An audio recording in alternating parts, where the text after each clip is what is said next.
escrito que bem-aventurado é o que lê, o que ouve e o que pratica a palavra da profecia deste livro, porque o tempo está próximo. Então você tem que se desassociar daquela velha doutrina que os seus antepassados, na ignorância, pregavam. Purgatório, estado intermediário para purificação de pecado. Não existe isso. O fulano morreu ali na beira da estrada, ele está ali, aparecendo para um e outro. Isso aí é demônio, gente. A Bíblia diz que os espíritos maus, eles se transfiguram em anjos de luz. Ele pode se transformar em qualquer pessoa, viva ou morta, para enganar. A Bíblia diz que o homem morrendo segue-se o juízo. Não adianta. Nós podemos, o ser humano, como ele tem a ausência de Deus e ele não sabe procurar o endereço certo, porque a Bíblia diz assim: tendes fé em Deus. O endereço da fé inteligente, da fé coerente, da fé sábia é Deus. Como o ser humano não conhece o caminho, ele procura os atalhos sugeridos pelas religiões, que muitas das vezes são nocivas e maléficas. E a religião diz que precisa do purgatório. A religião diz que quando o homem morre, ele precisa passar para uma evolução. Isso tudo aí é o que diz a religião. O que diz a religião não interessa. O que interessa é o que a Bíblia diz. E o que é que a Bíblia diz, pastor? Morrendo o homem, segue-se o juízo. Se eu morrer aqui hoje, não adianta mais. Haverá lamentações, há lamentações, há choro por parte dos entes queridos, daqueles que o admiravam, mas depois que o ser humano tomba, não adianta mais vela, não adianta mais reza, não adianta mais nada. Não adianta mais nada. Por quê?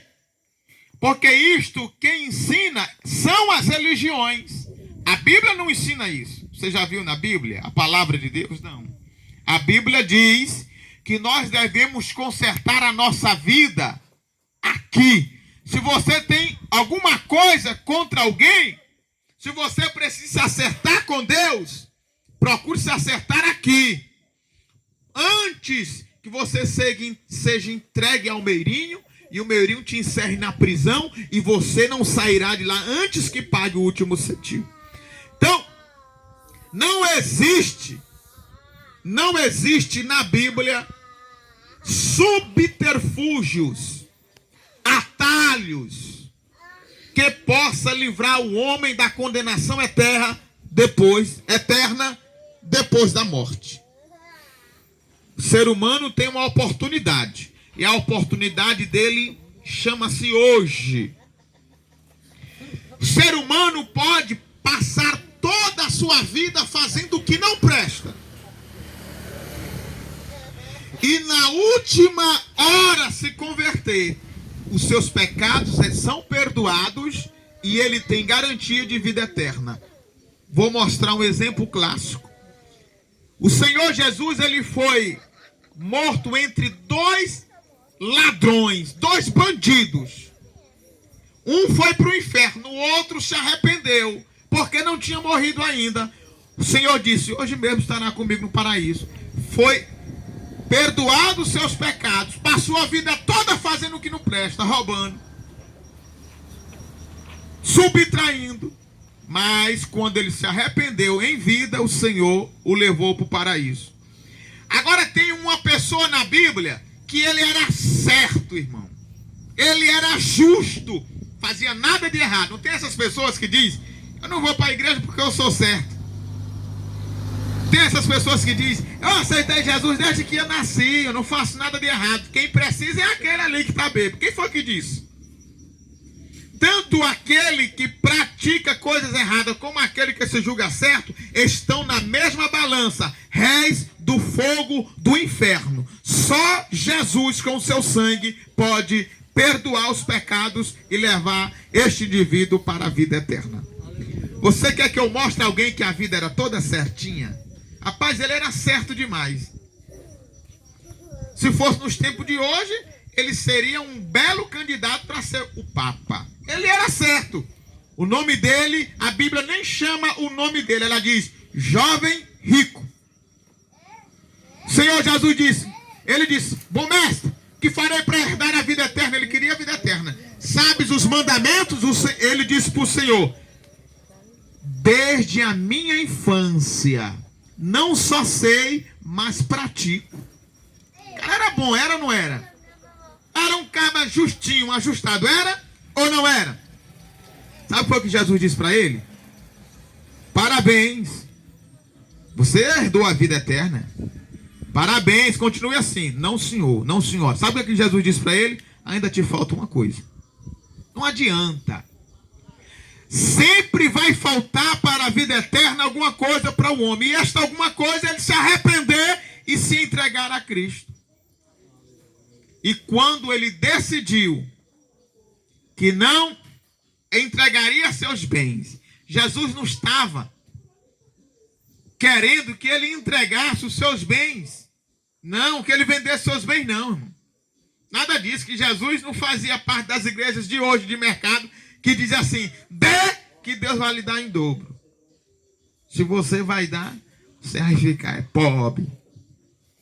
Negativo. Jesus estava testando a ele para ver até onde ele estava disposto a receber a vida eterna. Vende tudo que tu tens, depois vem e terás um tesouro no céu. Ele era dono de muita coisa, baixou a cabeça, foi embora. O ladrão passou a vida toda roubando. Aceitou a Jesus, foi salvo. E esse cara passou a vida toda fazendo o que era certo e perdeu a salvação. Está entendendo? Não. Então aquelas pessoas que dizem, o fulano passou a vida inteira fazendo coisa errada e agora diz que é crente, que é salvo, esse abestado. Aí você tem que estudar a palavra para combater. Para dizer, meu filho, vem aqui. Você que é bobão, eu vou lhe ensinar a palavra. Aí você prova para ele. Coisa boa é crente que tem Bíblia, não é? Esse ano faça um concerto com Deus. Senhor, eu quero ler a tua palavra, estudar a tua palavra. Você não ficar de boca aberta diante desses acusadores cheios de demônio. Então, não adianta. Esta palavra que os meus amigos aqui, meus colegas ouviram, o seu Francisco, este moço que está desfilando aqui, senhor mesmo. Não adianta. Deixa eu olhar para ele de novo. Você meio. Vigia. Pois bem, palavra de Deus aqui foi pregada. Essa palavra aqui já esclareceu todos. A partir de agora, se essa foi a primeira vez que você ouviu a palavra de Deus, você não é mais inocente. Porque deu para você compreender aí bem. Amém? Rapaz, a irmã Nanda vai falar mesmo no ano que vem só. Pronto, acabou a história. A mulher está trabalhando mesmo, glória a Deus. Ah, já falou? Ah, é mesmo. Quem é que quer cantar aqui no playback? Venha. Em nome de Jesus. Deus seja louvado pela vida destes colegas aqui que ouviram a palavra de Deus e de todos. Vamos ouvir só esse louvor e orar, encerrando em nome de Jesus. Salve, amada igreja, na paz do Senhor. Amém.